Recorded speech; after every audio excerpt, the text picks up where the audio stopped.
Battlestar Galactica is a challenging cooperative game with a twist of subterfuge that's based on the TV series of the same name. In Battlestar Galactica, players must work together as members of Galactica's crew to try and get their ship home to Kobol in one piece.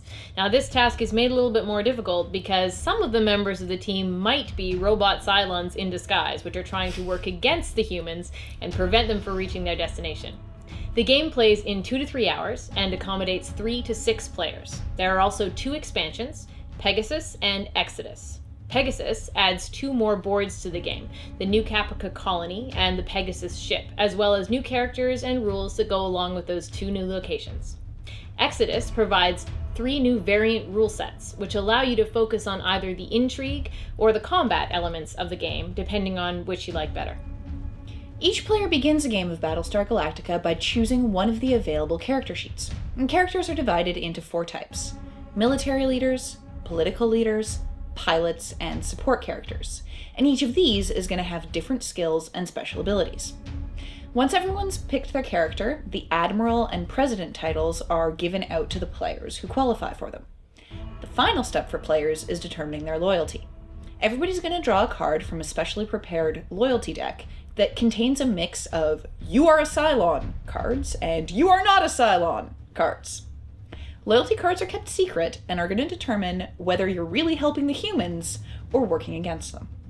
So the remainder of the loyalty deck, as well as the crisis deck, the super crisis deck, the destination deck, and the quorum cards are placed face down at the side of the board. Then the skill cards are divided into their 5 types: politics, leadership, tactics, engineering, and piloting. Then each player, except for the starting player, draws their starting skill cards depending on what's on their character sheet. No character has access to all 5 skills, so it's very important to balance your group properly so that you have access to all of them.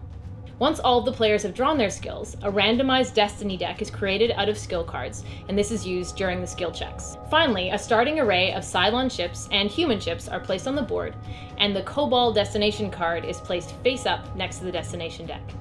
Once the board's been set up, the 4 resource dials are set to their starting positions. These dials represent the fleet's fuel, food, population, and morale. If any one of these resources is reduced to 0, then the humans lose and the Cylons win. The Cylons can also win if the Galactica is destroyed in combat by taking too much damage, or if a Cylon boarding party manages to take over the ship. The humans can only win if they complete the Kobol objective card and jump their fleet to safety enough times. So each human player's turn follows the same pattern. First they collect skill cards, then they move to a location either on Galactica or on Colonial 1, then they perform an action, and then resolve a crisis.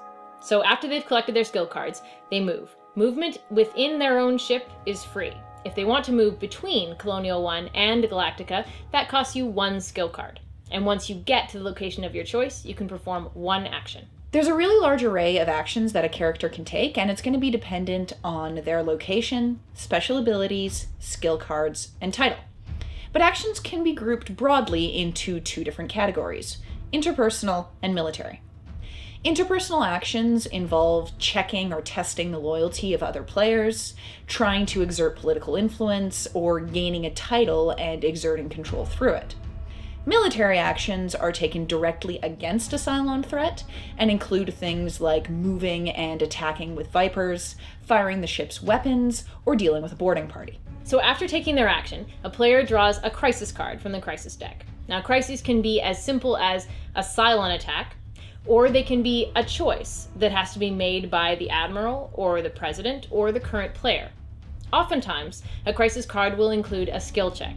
A skill check crisis card lists the difficulty in its upper left corner, and it also indicates the types of skills that you can use in this skill check. To succeed, the collective skill check must meet or exceed that number.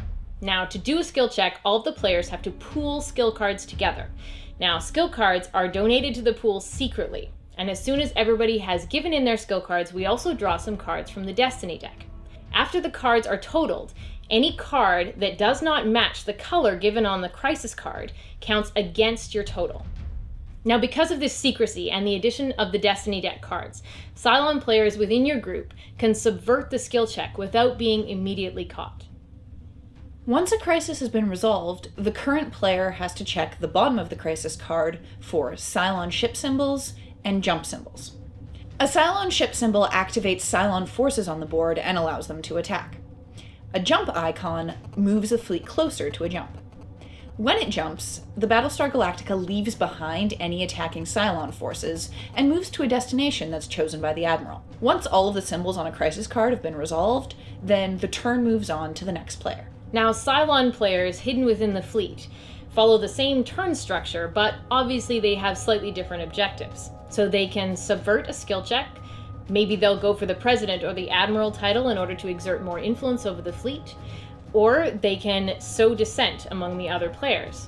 Once a Cylon is revealed, they lose all of the titles that have been assigned to them, and their player gets moved to the Cylon area of the board. Now, this area gives those players access to special actions that allow them to more overtly attack Battlestar Galactica and prevent them from reaching their destination. So because unrevealed Cylons can really do a lot of damage, it's important for the humans to root them out and reveal them as quickly as possible. This is made all the harder, however, by the fact that halfway through the game, a new round of loyalty cards is dealt out, which means that people who might have been helpful humans in the first part of the game are suddenly going to turn into Cylons and start working against you. There are also a large number of rules that we haven't really gone into in detail, such as the exact mechanics of combat, or how to deal with Cylon sympathizers who might show up in the second half of the game. Battlestar Galactica is one of those games where you really want to have at least one player do a thorough reading of the rulebook before you start, and you want to have it on hand for easy reference. So I really enjoy Battlestar Galactica.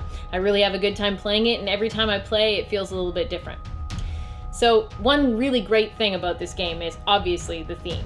It fits really beautifully with the TV series. If you watched it and if you liked the TV series, you're really going to enjoy playing with those characters and on that ship and in that world.